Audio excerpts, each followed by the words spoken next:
Mission Chandrayaan 3 को चांद की सतह पर भेजने की तैयारी तेज हो गई है। इसरो ने बुधवार को आंध्र प्रदेश के श्रीहरिकोटा स्थित सतीश धवन अंतरिक्ष केंद्र में चंद्रयान 3 अनकैप्सुलेटेड असेंबली को LVM-3 के साथ जोड़ा गया है। इसरो ने घोषणा की है कि चंद्रयान 3 को 14 जुलाई को दोपहर 2:35 में लॉन्च किया जाएगा। यह मिशन भारत को अमेरिका, रूस और चीन के बाद चंद्रमा पर सॉफ्ट लैंडिंग कराने वाली दुनिया की चौथी देश बना देगा। इस मिशन में चंद्रमा के उस हिस्से तक लॉन्च होने की उम्मीद है जिसे डार्क साइड ऑफ मून कहते हैं।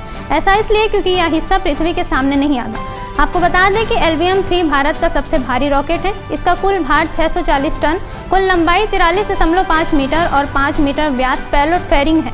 इसरो के मुताबिक चंद्रयान 3 का उद्देश्य चंद्र सतह पर एक सुरक्षित और सॉफ्ट लैंडिंग और रोविंग क्षमताओं का प्रदर्शन करना है। वहीं आपको बता दें कि चंद्रयान 3 की लॉन्चिंग इसरो के पिछले मिशन चंद्रयान 2 के अधूरे मिशन को पूरा करने के लिए भेजा जा रहा है। इस मिशन का पूरा बजट 651 करोड़ रुपए है।